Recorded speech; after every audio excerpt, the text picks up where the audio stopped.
ഇന്ന് നമുക്ക് കിടിലമായിട്ടുള്ള ഒരു വാൾ ഹാങ്ങിങ് വീഡിയോ കണ്ടാലോ? അപ്പോൾ ദാ ഈ കാണുന്ന ഐസ്ക്രീം സ്റ്റിക്ക് വെച്ചാണ് നമ്മൾ ഇന്നിവിടെ ചെയ്യുന്നത്. അപ്പം ഞാൻ എല്ലാവരെയും പറ്റിച്ചു. ഇത് ഐസ്ക്രീം സ്റ്റിക്കല്ല, നമ്മൾ പേപ്പർ കൊണ്ട് ഐസ്ക്രീം സ്റ്റിക്ക് പോലെ ഉണ്ടാക്കിയതാ. കണ്ട, ഇതുപോലെ നമുക്ക് വളയ്ക്കാൻ പറ്റും. ഐസ്ക്രീം സ്റ്റിക്കാണെങ്കിൽ ഇങ്ങനെ വളയ്ക്കാൻ പറ്റത്തില്ലല്ലോ. പക്ഷേ ഐസ്ക്രീം സ്റ്റിക്കിനേക്കാളും വെല്ലുന്ന രീതിയിലാണ് നമ്മൾ പേപ്പർ കൊണ്ട് ഇങ്ങനെ ഉണ്ടാക്കിയിരിക്കുന്നത്. ഒറ്റ നോട്ടത്തിൽ ആരും പറയും അതൊരു ഐസ്ക്രീം സ്റ്റിക്ക് തന്നെയാണെന്ന്. ദാ ഈ കാണുന്ന കല്യാൺ ലെറ്റർ വെച്ചാണ് ഞാൻ ഈ ഒരു ഐസ്ക്രീം സ്റ്റിക്ക് ഉണ്ടാക്കിയിരിക്കുന്നത്. ഒന്നുമില്ല, ആ ഒരളവിൽ നമ്മൾ കട്ട് ചെയ്തെടുത്തു, അത്ര മാത്രമേ ഉള്ളൂ. അപ്പോൾ നിങ്ങൾക്ക് ആർക്കെങ്കിലും ഐസ്ക്രീം സ്റ്റിക്ക് എങ്ങനെയാണ് കട്ട് ചെയ്തതെന്നുള്ളത് വലിയ പാടൊന്നുമില്ല. നമ്മൾ ഈ പറയുന്ന സ്കെയിൽ വെച്ച് വരയ്ക്കുക, ആ ഒരു മുകളിലത്തെ ഭാഗം കേവ് പോലെ വെട്ടിയെടുക്കുക, അത്ര മാത്രമേ ഉള്ളൂ. പിന്നെ ആർക്കെങ്കിലും അത് കാണണമെന്നുണ്ടെങ്കിൽ നിങ്ങൾ കമൻറ്റിൽ പറഞ്ഞാൽ മതി, നമുക്കത് ചെയ്യാവേ. പിന്നീട് ഈ ഒരു ഐസ്ക്രീം സ്റ്റിക്കൊക്കെ ഒട്ടിക്കാൻ വേണ്ടി നമുക്ക് ഇതേപോലെ ഒരു ബേസ് നമുക്ക് ആ ഒരു കാർഡിൽ നിന്ന് തന്നെ വെട്ടിയെടുത്ത് നമുക്ക് ഓരോന്ന് അടുപ്പിച്ച് ഒട്ടിച്ചു കൊടുക്കാം.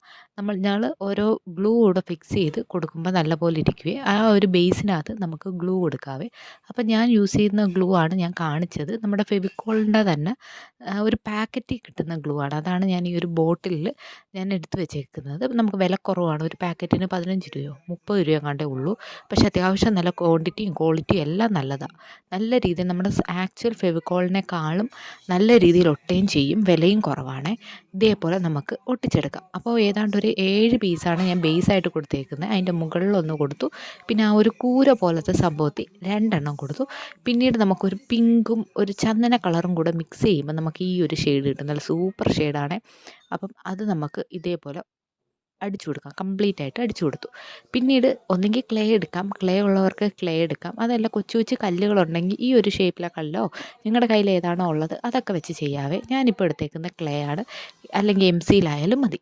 അത് നമുക്ക് ഇതേപോലെ ഓരോന്നായിട്ട് ഏതാണ്ട് ഒരു 5 ഷേപ്പിൽ ഞാൻ ഉരുട്ടി എടുത്തിട്ടുണ്ട്. പിന്നീട് നമുക്ക് ഇതേപോലെ ബേസായിട്ട് വൈറ്റ് കളർ കൊടുക്കുക. പിന്നീട് ഞാനൊരു പെങ്കിൻ്റെ അതാണ് കൊണ്ടുവന്നേക്കുന്നത്. നിങ്ങൾക്ക് ഇഷ്ടമുള്ള വേറെ ഏതെങ്കിലും ക്യൂട്ടായിട്ടുള്ള തീമോ ഇഷ്ടമുള്ള എടുത്താൽ മതി. പിന്നെ ഒരു ബലൂൺ പിടിച്ചിരിക്കുന്ന ഒരു തീമാണ് ഞാൻ സെറ്റ് ചെയ്തത്. പിന്നീട് അതിൻ്റെ മുകളിൽ കുറച്ച് ഡെക്കറേഷൻ പരിപാടിയായിട്ട് ഞാൻ ഒരു ബോ സെറ്റ് ചെയ്ത് കൊടുത്തു. പക്ഷേ ഗ്രീൻ എനിക്ക് അത്ര അങ്ങോട്ട് പിടിച്ചില്ല. പിന്നെ ഞാനത് മാറ്റി ഒരു ലാവൻഡർ ഷെയ്ഡായി. അപ്പോൾ ഒരു ഭംഗി വന്നില്ലേ?